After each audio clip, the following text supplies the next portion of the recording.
¿Sabía usted que los pacientes con enfermedad renal crónica necesitan de una máquina para poder limpiar su sangre, ya que sus riñones no funcionan? Y además de eso, ¿sabía que necesitan de dispositivos o de cirugías para poder conectarse a esa máquina? Esas y otras preguntas se van a encontrar sus respuestas aquí hoy en este nuevo capítulo de Trivascular. Me acompaña hoy nuestra compañera, la doctora Juliana García. Hoy para hablar de un tema bastante importante en nuestro país, principalmente, que existen tantos pacientes con enfermedad renal, los cuales se están empezando a diagnosticar o ya tienen un tiempecito ya con el diagnóstico y ya conocen algunas terapias. Sin embargo, es bueno que la población conozca cuáles son sus opciones al momento de tener esta terapia y también cómo cuidar estas opciones que le estamos dando al paciente. Claro, es importante también, Juliana, destacarle a todos los que nos siguen que la enfermedad renal en este nivel, ¿verdad? Tiene un manejo multidisciplinario porque estamos nosotros y también está el nefrólogo. Así es. El nefrólogo tiene que ser el mejor amigo del cirujano cardiovascular o del cirujano vascular en cuestión para poder darle un seguimiento estrecho al paciente y que tenga una buena evolución ya después de diagnosticado. Lo ideal siempre es que el nefrólogo avise un tiempecito antes del diagnóstico de que el paciente va a entrar en una terapia renal sustitutiva, en este caso una hemodiálisis, para darle las opciones a tiempo al paciente. En este caso siempre somos pro de hacer el acceso vascular más duradero para el paciente, ya iniciando con las opciones, en este caso sería una fístula arteriovenosa. Siempre somos pro de hacer una fístula autóloga en el paciente, es decir, que se haga con el mismo tejido del paciente. En este caso, orientando al paciente de qué debe de hacer antes de entrar a un procedimiento de terapia renal sustitutiva y cómo debe de cuidar ese bracito para poder hacerse su acceso vascular. Otra cosa importante, Juliana, porque en la práctica lo primero no es la fístula, lo primero es que el paciente ya le avisan que entra a diálisis ya para mañana y entonces lo primero que hace es que le ponen un catéter, que es un dispositivo que va desde aquí, muchas veces usted lo ven conectado aquí, aquí o en los miembros inferiores para que ese paciente pueda ser conectado a la máquina. Y es un gran problema para nosotros. Lamentablemente en nuestro medio se utiliza ese tipo de diagnóstico así tan brusco, exacto, en el paciente, cuando no debería ser así. El paciente ya debe de haber conocido cuál sería su conclusión en su enfermedad.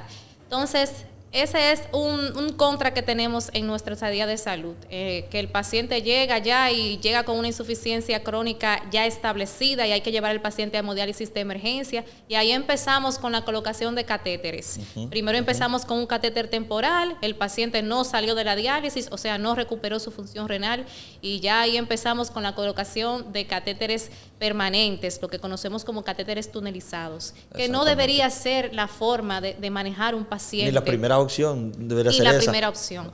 Debido a que tiene mucho más complicaciones. Tenemos la complicación de que podemos dañar estructuras que estén cerca de esta colocación de este mucho catéter. sangrado a veces. Sangrados en los pacientes posterior a la colocación, principalmente en la primera diálisis, que se infecta el catéter por la mala manipulación que se le da en la casa al paciente. Sí. Entonces, son cosas que debemos de orientar siempre a toda la población médica, a la población que está cerca de este paciente, para evitar esas cosas.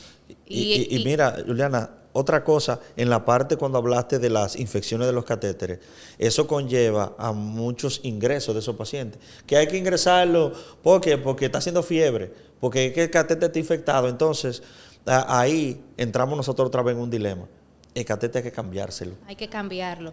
Es un paciente que ya tiene una enfermedad de alto costo, porque una enfermedad renal es una enfermedad de alto costo que afecta a toda la familia, al paciente, todo engloba, todo lo que es la relación del paciente de manera social, lo altera.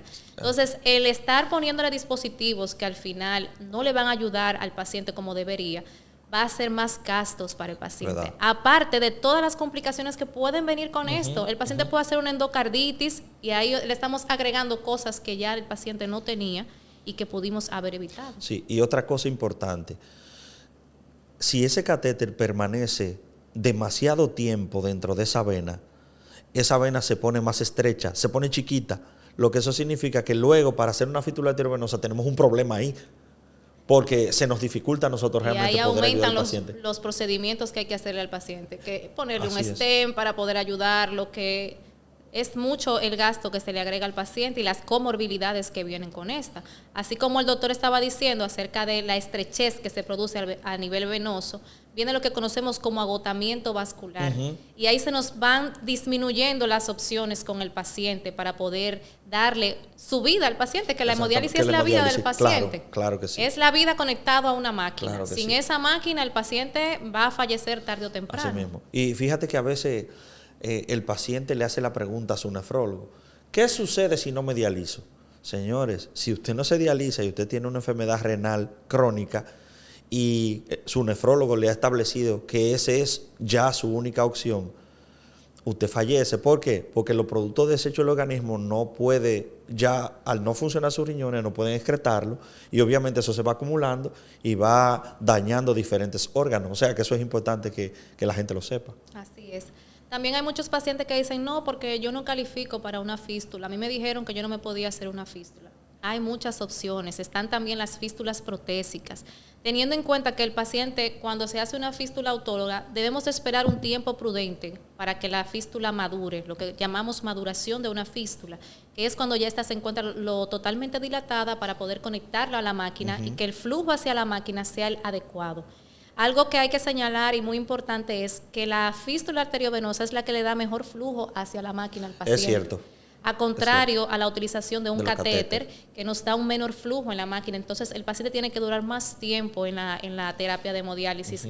Y las complicaciones como el edema, las complicaciones de insuficiencia cardíaca que también pueden venir como parte de esta enfermedad, se hacen un poquito más rápido en el paciente cuando tenemos este tipo de acceso. Sí, ciertamente.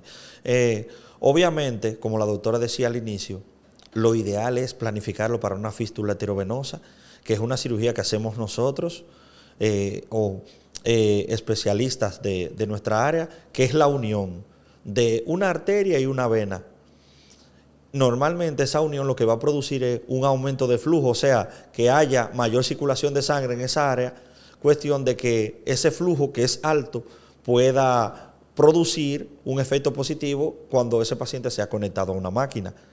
Lo mismo se intenta hacer con el catéter, pero el catéter puede presentar algunos inclusive desperfectos, que venga ocluido, que haya uno de los terminales que esté ocluido y por eso haya problema de que le diga el técnico que conecta a ese paciente, le diga, no está dando flujo. Y muchas veces esos pacientes que se lo dicen a uno, cuando estaba en diálisis, la técnico dijo, no está dando flujo, me quitaron un puntico y lo jalaron.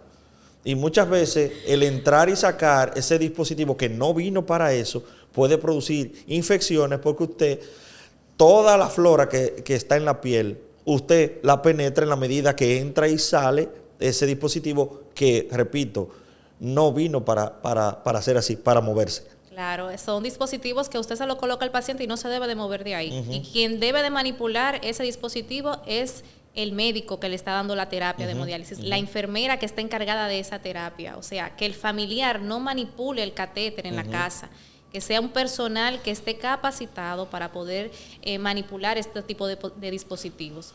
Otra cosa muy importante, Fariton, es la preocupación del paciente con las fístulas, de que yo he escuchado que se trombosan, que yo he escuchado que no puedo mover el brazo. Son medidas que hay que tomar para la durabilidad de la fístula. Nosotros somos por lo menos yo, y sé que mi compañero aquí presente también, somos pro fístulas, porque son más duraderas, menos grados de infección, mayor flujo a nivel de la máquina. El paciente puede durar años con esa fístula ahí, si se la sabe cuidar. Por eso es tan importante orientar a la población de qué debe de hacer con cada uno de los dispositivos. Sí, claro. Tú decías de cuidar el brazo. Ese brazo en el que usted tiene la fístula o que planean realizarle el procedimiento, no puede permitir que le hagan toma de análisis desde ahí, desde ese brazo. No puede permitir que le tomen la presión ya una vez la tenga realizada. O sea, haga de cuenta que ese brazo es como una Barbie, que las chicas saben de qué estoy hablando, que viene en una caja. Entonces es igual, usted debe proteger esa extremidad, porque de ahí va a depender su vida. Si por alguna razón una vena se daña porque le tomaron una muestra, porque usted fue al laboratorio a hacerse un análisis y le tomaron una muestra y lastimaron esa vena, muy probablemente esa vena no pueda servir para hacerle un acceso vascular. Entonces, usted pierde esa oportunidad. Exacto, esa oportunidad, que puede ser la única oportunidad que el paciente tenga en el momento. Por eso es muy importante que el paciente se oriente con el médico, se oriente con su familia de cuáles son las opciones principales para el manejo de su enfermedad. Cuidarse, como dice el doctor, ese bracito que es el que le va a ayudar a hacerse su fístula. Porque nosotros tomamos algunos parámetros que en los estudios que les realizamos en los pacientes, los cuales nos hacen saber si el paciente califica para una fístula autóloga. Pero si no califica, pues tenemos otras opciones, como son las fístulas protésicas. Pero siempre tratar de disminuir el mayor tiempo posible la colocación de catéteres. Que en el cuello, que aquí de este lado, que en el miembro inferior. Y cuando colocamos tantos catéteres en el miembro inferior, le estamos quitando al paciente la oportunidad de un trasplante renal en el futuro. En el futuro, así. Porque también eso es otra cosa que no se le dice al paciente, de que necesito un catéter, otro aquí, otro acá, pero le estamos quitando la oportunidad de un trasplante en un futuro, que es tan importante y que sacaría al paciente de una terapia de hemodiálisis en estos casos. Ciertamente. Hablaste de las fístulas protésicas. Y para que nos siguen puedan ver entender este término, se escucha con mucha frecuencia que después que el paciente nosotros le hacemos una fístula heterovenosa protésica, dice, me pusieron una vena de plástico.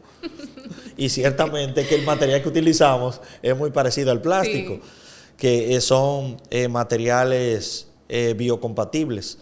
Y que obviamente esa unión de la arteria con la vena, que por alguna razón no se puede dar con las propias venas y arterias del paciente, nosotros la hacemos haciendo un puente, una comunicación entre una arteria y una vena, no importa la localización.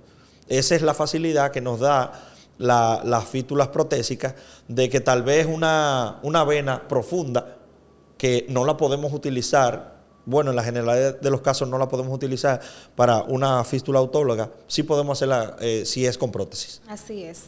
Otro tipo de acceso que podemos utilizar en los pacientes es la diálisis peritoneal también, que muchas veces es pedido por algunos pacientes, aunque tiene muchísimas complicaciones mayores que los abscesos que son a través de las venas, porque puede llevar al paciente a una peritonitis, es un procedimiento quirúrgico que va a afectar la parte intestinal, puede provocar adherencias en el paciente, pero también es un tipo de terapia que es más llevadera por el paciente, porque lo puede hacer en su casa. Lo puede hacer en su casa. Pero son más repetitivas y muchas veces no desintoxicamos al paciente en su totalidad, porque prácticamente lo hace el paciente en su casa y perdemos un poquito ese control del seguimiento del paciente en la enfermedad. Ciertamente.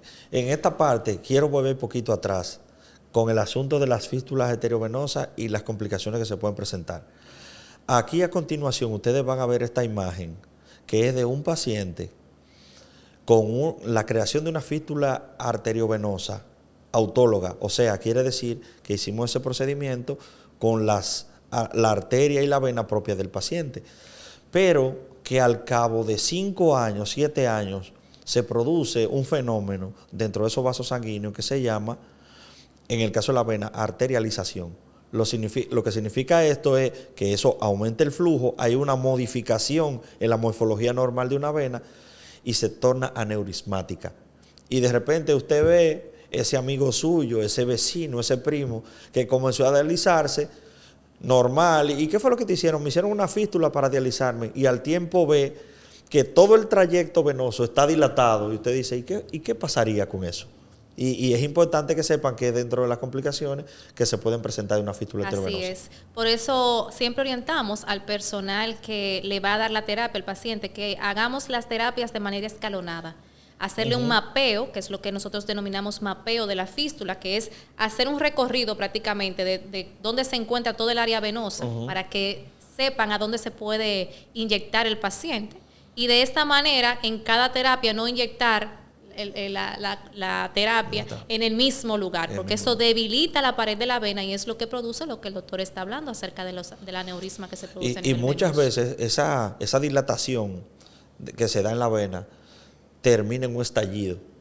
Y nosotros tenemos que traer pacientes de emergencia porque se estalló y luego de la diálisis comenzó a sangrar por donde mismo hicieron el acceso, y es precisamente por lo que tú dices. Exacto. Repetitivamente lo conectan del mismo lugar, en el mismo sitio, en el mismo sitio. Y eso es lo que hace que lo debilita. Hay que hacer un mapeo de la fístula y orientar al personal de cómo debe de inyectarse cada terapia. Por eso es tan importante que el paciente siempre vaya a un mismo lugar a dializarse. Ciertamente. Y que siga con el mismo equipo que captó el paciente, que no esté cambiado de médico en médico, de cirujano en cirujano, porque así se pierde mucho el manejo, Sí, y el paciente cierto. pasa más trabajo, más gasto, y es una enfermedad que de no tratarse o de olvidarnos un poquito del seguimiento, el paciente puede fallecer por estas causas. Ciertamente. El tiempo corre muy rápido. Sí. Yo creo que sí. Y más en los temas tan interesantes. Sí, muy importante. De todas maneras, nosotros le vamos a pedir a todos los que nos siguen que aquí en la caja de comentarios nos dejen alguna pregunta, alguna sugerencia que tengan o alguna duda que tengan sobre el tema, y nosotros con muchísimo gusto más adelante la podremos contestar. Claro, hacemos estos podcasts justamente para eso, para orientar a la población y para que sepan qué hacer, qué preguntar, a dónde llegar.